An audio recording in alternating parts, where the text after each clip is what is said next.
வந்தவங்களுக்கு என்ன கூட வந்த பசங்களுக்கு நிறைய பேத்துக்கு சட்டையில கத்திய வச்சு கிழிச்சிருக்காங்க. கத்திய வச்சு கிழிக்கிற அளவுக்கு என்ன சூழ்நிலை உண்டாச்சு? எதுவுமே ஆகல. இந்த மாதிரி பல விஷயம் நடந்திருக்கு. உண்மை தெரியாம யாருமே பேசுறாங்க. நாங்க ஆம்புலன்ஸ்காரன் டைரக்டா கூப்பிட்டு விசாரிக்கிறோம். அவங்க எடுத்தது 25 to 30 கேஸ் தான் மொத்தமா எடுத்திருக்கேன் அப்படிங்கிறாங்க. மொத்தமே 4 பேர் தான் இறந்தும் போயிருக்காங்க. ஆனா இத்தனை பேர் திடீர்னு எங்க வந்து இறந்து போனாங்கன்னு யாருக்குமே தெரியல. அதெல்லாம் உள்ள நிறைய விஷயம் நடக்குது. இது யாருமே பொதுமக்களுக்கு தெரியும். பொதுமக்களுக்கு தெரியாம நிறைய பேச ஆரம்பிச்சிடுறாங்க. முதல்ல உண்மை என்னன்னு வெளியே கொண்டு வர சொல்லுங்க. ஏன்னா உண்மை வெளியே வராம நிறைய பேர் பேசிக்கிட்டு இருக்காங்க. நீங்களே பாக்குறீங்க, நிறைய பேத்துக்கு கிழிச்சிருக்காங்க, நிறைய பேத்த போட்டு மிதிச்சிருக்காங்க.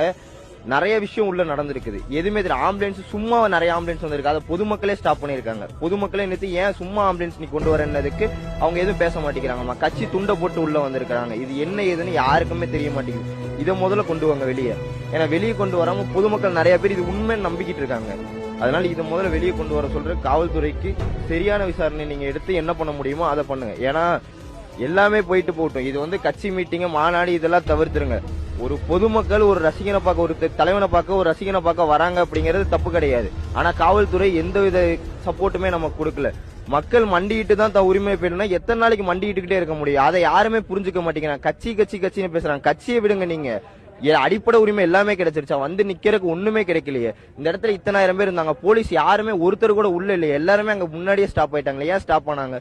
உள்ள வந்திருக்கலாம்ல. எல்லாருமே கடைசியா உள்ள வராங்க. ஏன்னா நிறைய துறை இருக்கவங்க எல்லாருமே, அமைச்சர்கள் இருந்து எல்லாருமே அடுத்த 10 நிமிஷத்துல வராங்க. இங்க 7:30க்கு முடியுது. நீங்க நியூஸ்ல பாத்தீங்கன்னா தெரியும். 7:30க்கு முடியுது. 8 அரை மணி நேரத்துல கேஸ் எடுத்துட்டு போறாங்க. ஆம்புலன்ஸ்காரங்க எல்லாரும் 8:15 அவங்க உள்ள இருக்காங்க. சென்னையில இருக்கவங்க எல்லாரும் இங்க எப்படி வந்தாங்க? அதை யோசிச்சிங்களா யாராச்சும்? யாருமே எதுவுமே யோசிக்க மாட்டேங்கிறீங்க. டக்கு டக்கு டக்குன்னு பேசிடுறீங்க. அதனால உண்மை என்னன்னு முதல்ல வெளியே கொண்டு வாருங்க.